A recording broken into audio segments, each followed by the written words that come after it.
વિદ્યાર્થી મિત્રો, આગળના લેક્ચરમાં શૂન્ય ક્રમ અને પ્રથમ ક્રમ બંનેના સંકલિત વેગ સમીકરણ, ત્યારબાદ આલેખ, તેમના અર્ધ આયુષ્ય, આ બધું આપણે જોઈ લીધું. આજના લેક્ચરમાં ફરીથી એકવાર હું તમને શૂન્ય ક્રમ અને પ્રથમ ક્રમ નો એક આખો સારાંશ સરખામણીની ભાષાની અંદર હું તમને આપવા માટે જઈ રહ્યો છું. તો દરેક વિદ્યાર્થી શાંતિથી આખું એક ટેબલના ફોર્મેટમાં હું પ્રયત્ન કરું છું, બરાબર, અને આપણે સમજવા માટે પ્રયત્ન કરીએ. તો સૌથી પહેલા ખાનામાં ધારો કે અહીંયા આવશે વિગત, બરાબર, જગ્યા કદાચ ઓછી પડશે તો આપણે ફરીથી આ લખશું, વિગત લખશું. એના પછી અહીંયા આવશે શૂન્ય ક્રમ, બરાબર, ત્યારબાદ અહીંયા આવશે પ્રથમ ક્રમ. એટલે આપણા સિલેબસની અંદર આ બે ક્રમ ઉપર ભાર આપેલો છે, શૂન્ય અને પ્રથમ. તેના વિશે આપણે 1 by 1 જે કંઈ ભણ્યા એનો એક સારાંશ હું તમને આપું છું. એટલે તમે ખાલી એટલું જોશો એટલે તમને ખ્યાલ આવી જશે કે હા આ રીતે આપણે કામ કરશું. સૌથી પહેલા જ વિગતની અંદર પહેલી વિગત જે આવશે, બરાબર,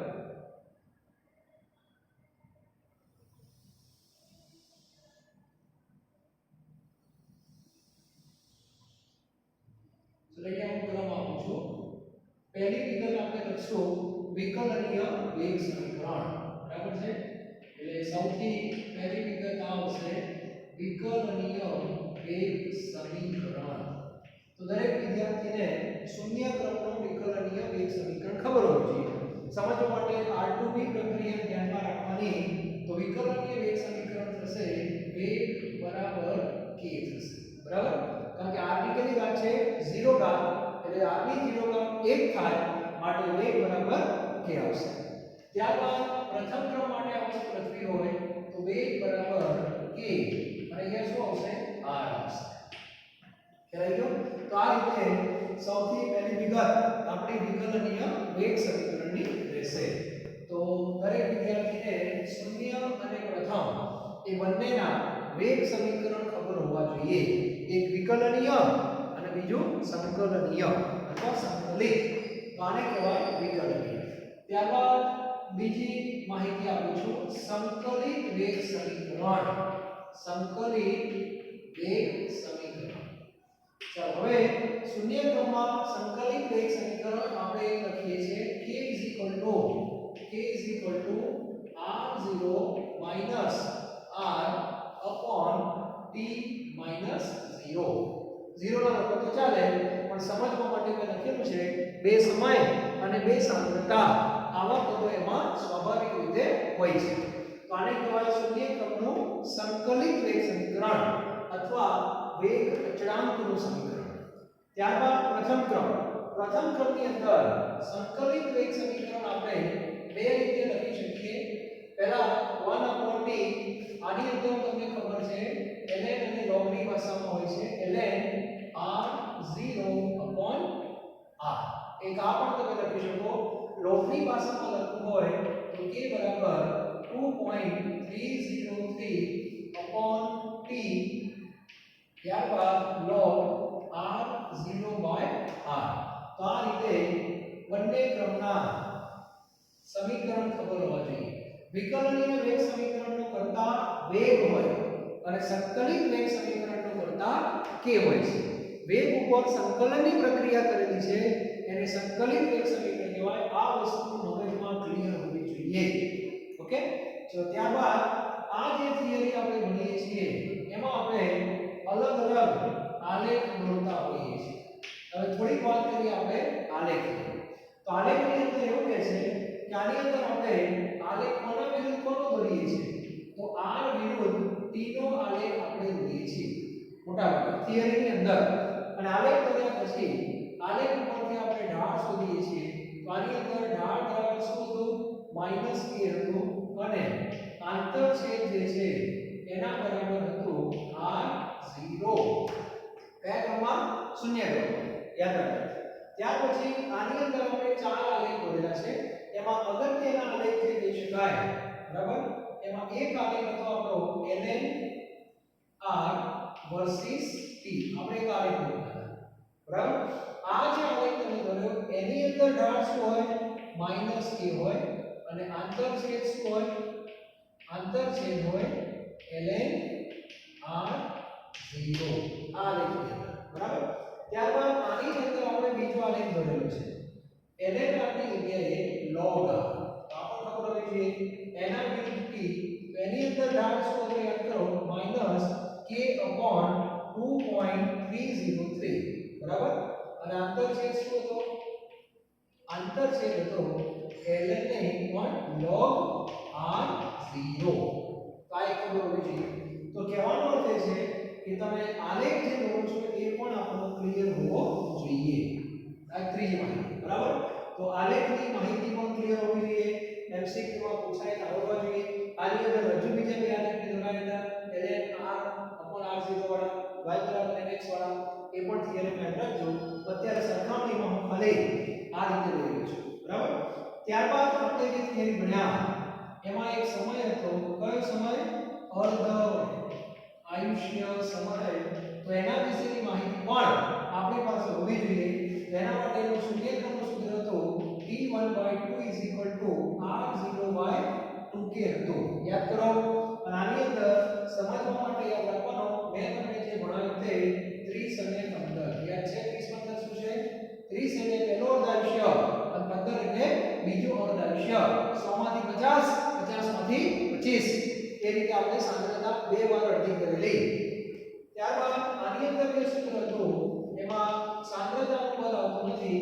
0.693/k યાદ રાખો આની અંદર પહેલો અર્ધ આયુષ્ય 30 હોય તો બીજો અર્ધ આયુષ્ય 30 જ હતો યાદ કરો આવું લખેલું હોય તમારા મગજમાં રહે કે આ શૂન્ય ક્રમ 30 માંથી 15 પ્રથમ ક્રમ 30 માંથી 30 ઘણા પૈસા બીજો ક્રમ હોય તો 30 માંથી 60 સિક્રેટ અંદરની વાત છે આગળ ચર્ચા કરશું બરાબર તો અત્યારે આટલી માહિતી થઈ 1 2 3 અને 4 ક્લિયર ચલો સૌથી પહેલા આટલી જે માહિતી છે એનો એક સરસ મજાનો ફોટો પાડી દો બરાબર ત્યાર પછી આના જ ટેબલની અંદર હું તમને ફરીથી હજુ બીજી બે ત્રણ માહિતી આપવા જઈ રહ્યો છું એ પણ એટલી જ અગત્યની છે બીજા નવા બે ત્રણ આલેખ એ આપણે જોવાના છે બરાબર પણ સૌથી પહેલા આટલી જે વિગત મેં તમને આપી એનો એક સરસ મજાનો સ્ક્રીનશોટ પાડી લેવાનો ક્લિયર એટલે લખતા તમને સરળતા રહે અને ટાઇટલ શું લખવાનું શૂન્ય ક્રમ અને પ્રથમ ક્રમની સરખામણી બરાબર આવું એક સરસ મજાનું તમારે ટાઇટલ આપી દેવાનું છે તો સૌથી પહેલા આનો એક ફોટો પાડી દો વ્યવસ્થિત પછી આવું આ ટેબલ કન્ટિન્યુઅસ ફોર્મમાં આવશે હજુ બીજા ત્રણ ચાર મુદ્દા મારે લખવા છે બરાબર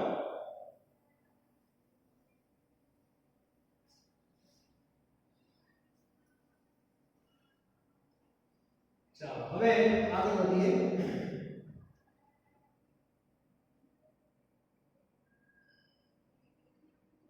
આ જે બે સમીકરણ છે એક આ વિકલનીય અને એક આ અર્ધાયુષ્ય આના ઉપરથી મારે આલેખ દોરવાના છે એ ખાસ ધ્યાન રાખજો બરાબર એટલે ચાર મુદ્દા તમે લખ્યા પાંચમો મુદ્દો હું અહીંયા લખું છું આ ખાને અને છઠ્ઠો હું અહીંયા લખીશ બરાબર એટલે તકલીફ ના પડે સમજવામાં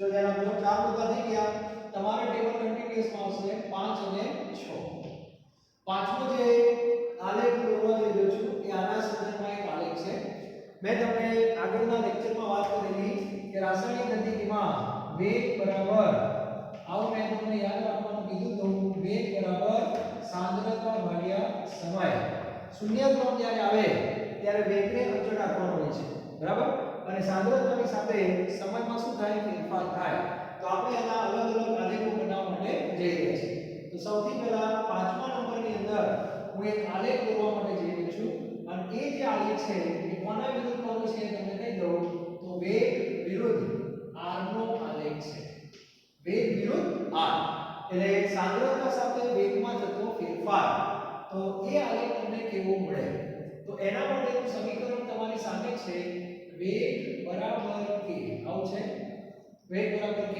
એનો સીધો અર્થ એવો થયો કે શૂન્ય ક્રમની અંદર ધ્યાન આપજો અમુક વસ્તુ આપણને શબ્દોની ભાષામાં ખબર હોય છે પણ આપણે આલેખની ભાષામાં પણ સમજવાની છે પરીક્ષામાં જેડબલઈ અને નીટ એમાં એવું પૂછાય કે શૂન્ય ક્રમ માટે વેગ વિરુદ્ધ સાંદ્રતાનો આલેખ કેવો હોય તો ઘણાને ખબર કેમ પડે તો કેમ શૂન્ય ક્રમમાં વેગ બરાબર k છે કે નહીં એનો સીધો અર્થ એવો થાય શૂન્ય ક્રમના વેગને સાંદ્રતા સાથે કોઈ સંબંધ નથી સાંદ્રતા તો ઘટવાની જ દાખલા તરીકે શરૂઆતની સાંદ્રતા મહત્તમ હોય મહત્તમ સાંદ્રતા કહેવાય શરૂઆતનો વેગ પણ કેવો હોય મહત્તમ હોય તો પહેલું બિંદુ આપવામાં થાય કે ના થાય ઓકે ધીરે ધીરે સાંદ્રતા ઘટવાની કોની પ્રક્રિયકની પણ વેગ ત્યાંનો ત્યાં જ રહે એટલે એ આલેખ આપણો આવો સુરેખ આવે જે રીતે તમે મેથ્સમાં y 4 y 3 એના આલેખ કેવો દોરો છો x ની કોઈ પણ કિંમત લો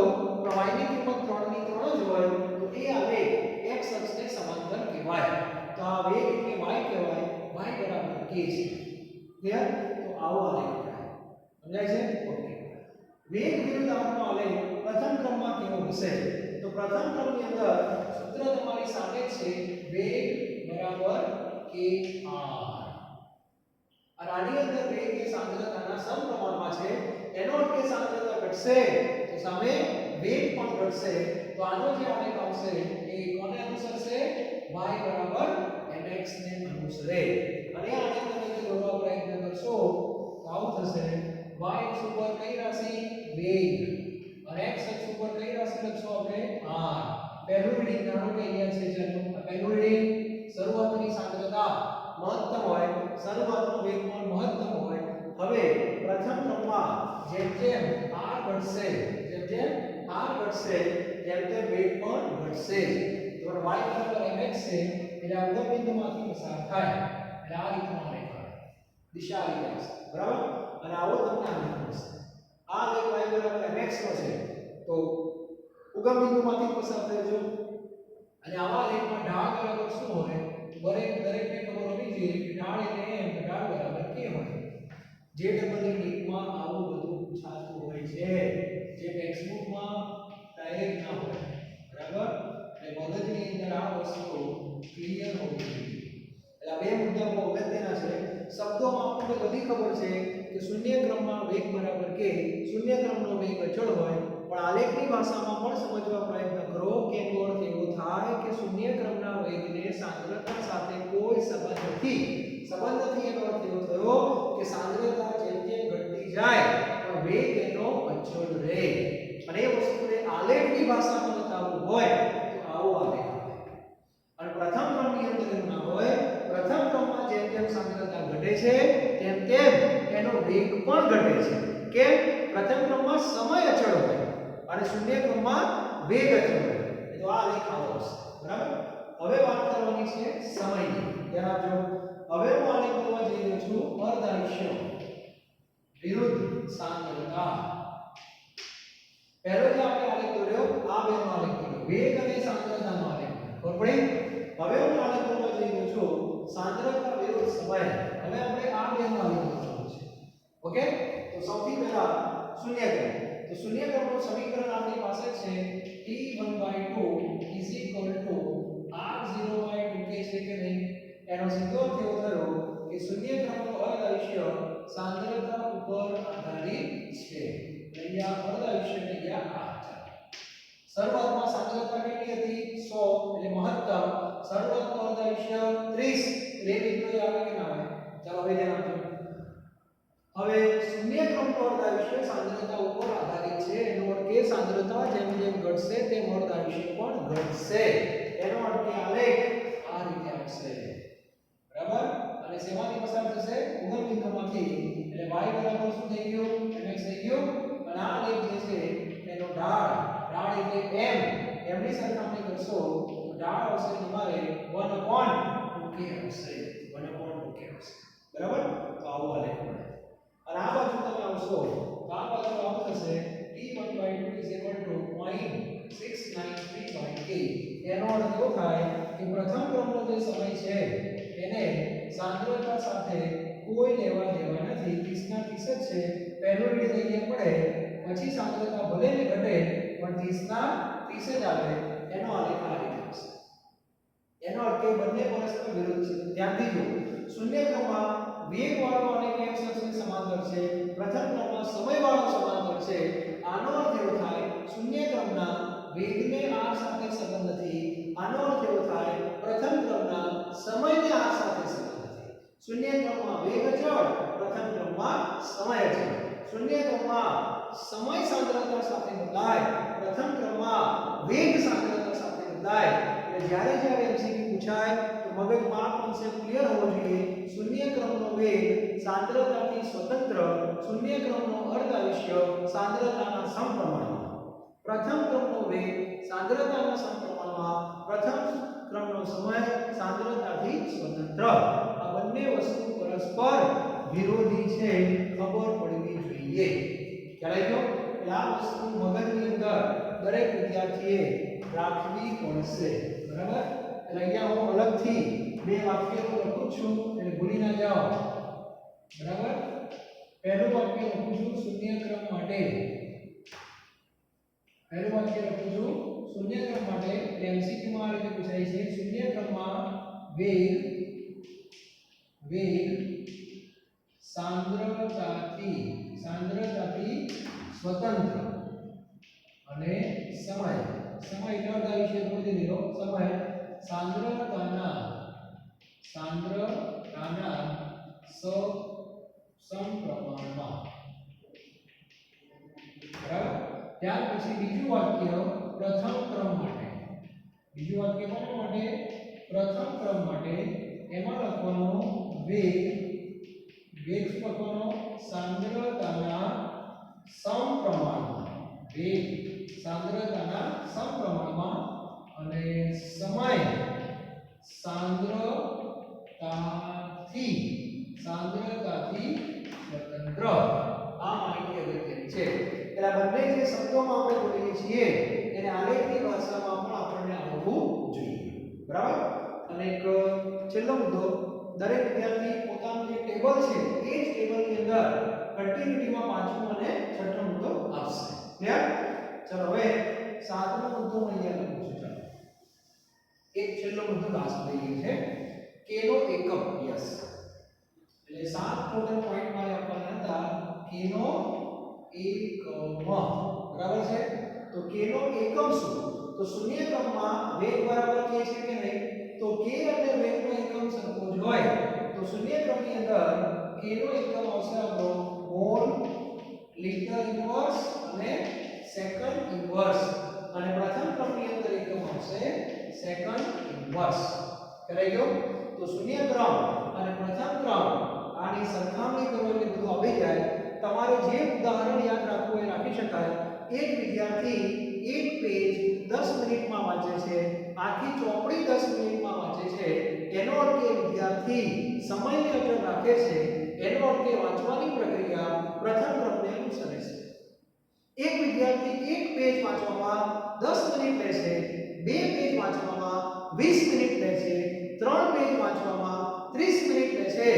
એનો અર્થ એવો થયો કે વેગને અચળ રાખે છે. એનો અર્થ એ શૂન્ય ક્રમને અનુસરે છે. તો આ એક વસ્તુ મગજમાં ક્લિયર હોવી જોઈએ. ગુલાબ જામુ ભાવતા હોય તો એનું ઉદાહરણ લો, ડ્રાઇવિંગ કરવું છે તો એનું ઉદાહરણ લો, વાંચવાનો શોખ છે તો એનું ઉદાહરણ લો. અને એકે ના લેવા હોય તો લેવાના જ છે. બરાબર? અને આટલું જો સમજાઈ જાય તો તમે રાસાયણિક ગતિકીના રાજા થઈ ગયા. સમજાય છે? આ વસ્તુ બહુ અગત્યની છે.